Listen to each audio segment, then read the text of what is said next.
Beth from the Crazy Crafty Chicks. I'm doing a really big project today, and I thought it might be something that you'd be interested to know how I do. The chicks and I use our Cricuts a lot to make product for our business, so a lot of times we're cutting the same exact thing over and over and over again. So I have the Cricut on its first cut. We're cutting some fleece fabric. All day today, I'm cutting the same exact thing. And a quick little time saver is what I'm going to show you, but we're going to let this finish up. So what I've done in advance to prepare for this is I know how big the fabric pieces have to be for the different sizes that I'm cutting. So I've pre-cut all the fabric pieces, labeled them, and have them laying out on a table as to which piece it is and how many fit on that piece of fabric too. That way it's a little bit easier. I've got my favorite container of baby wipes sitting by. There's one particular brand I like that clean up the mats very, very well. So after about the fourth or fifth piece of fleece, you really have to wipe them down to get all that stuff off them. So while this one is finishing its cut, I'm gonna let you know how I did that. So I pulled up my design in Design Space. Already pre-decided how many I can get on a particular size fabric. I'm using the 24-inch pink fabric mats today. Saves me a little time than using the 12 by 12s. I can get more on the 24 and it's just a little bit quicker process. Because my Cricuts are up on a rack and not sitting on the floor, I have flipped over my studio garbage can as just a little bit of a holder for the 24 mat. When it's all the way out and it's leaning down, the Cricut tends to make a really funny noise, and it's probably not bothering it, but it bothers me for it to make that noise, so I just use the garbage can to hold the mat up as it comes in and out. So I loaded my project in the Cricut, I picked fleece, loaded my rotary blade in my maker, and I got to cutting this first one. So let's get the second mat ready, because there's a really cool way that I put my fabric on the mat. So what I'm going to do with my fabric is it's already pre-cut to the size that I need. I'm going to take it and I'm just going to loosely roll it up, keeping the edges as straight as I possibly can. Then I'm going to kind of float it. The fabric mats are pretty sticky.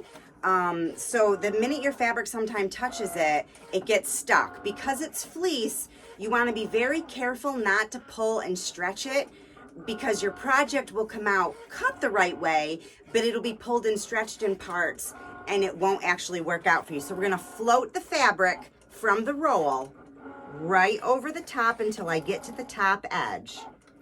Then I'm gonna kind of just push it down a little bit at the top, and I'm gonna kind of unroll it without stretching any of the fabric out down to where I want it. And it's okay if it's over the edge just a little bit. The rollers do go over it very, very well. And then I'm just gonna push it in place, making sure any big wrinkles are out, but not stretching the fabric at all. Sometimes I'll take my briar and I'll roll up and down, but I find with fleece that actually stretches the fabric out as well. It works better when I'm using cotton, but with fleece it kind of stretches the fabric. So I'm just gonna push it all over and make sure that it's stuck to the mat nicely for my next project. So because I'm cutting the same thing over and over and over again, in the beginning I didn't realize this trick, but I have over time. So we're just gonna let this finish up its cut. It's almost done. We'll be right back. Okay, so the cut just finished. It's gonna spit the mat out. So what you're gonna do is you're gonna eject your mat. Set that one to the side, because then I'll take that fabric off and I'll reload it. When you're usually done with a project, what you do is hit the finish button. Don't hit the finish button. Just grab a new mat, load it back in, hit the go button, and it will literally cut that same exact project over and over and over again all day long. What I find most easiest about it is because I had to do a little bit of manipulating on the mat screen to get this to cut the way I wanted to. I don't want to do that manipulating every single time I want to cut this project. So I just keep doing this, and it will literally do it all day long. Yesterday I did the smaller sizes of this item, and I cut on my maker from 8 in the morning till about 7:30 at night. One project on the screen, just loading and unloading the mats. So next time you have a project where you're doing the same thing over and over again, and you've manipulated the items on that mat screen to get them where you want, and you don't want to do that again, just keep this in mind.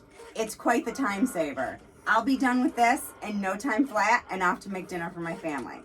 So give us a thumbs up if you like the video. Make sure to click the bell so you get let know when we have new videos coming out, and make sure to subscribe to our channel.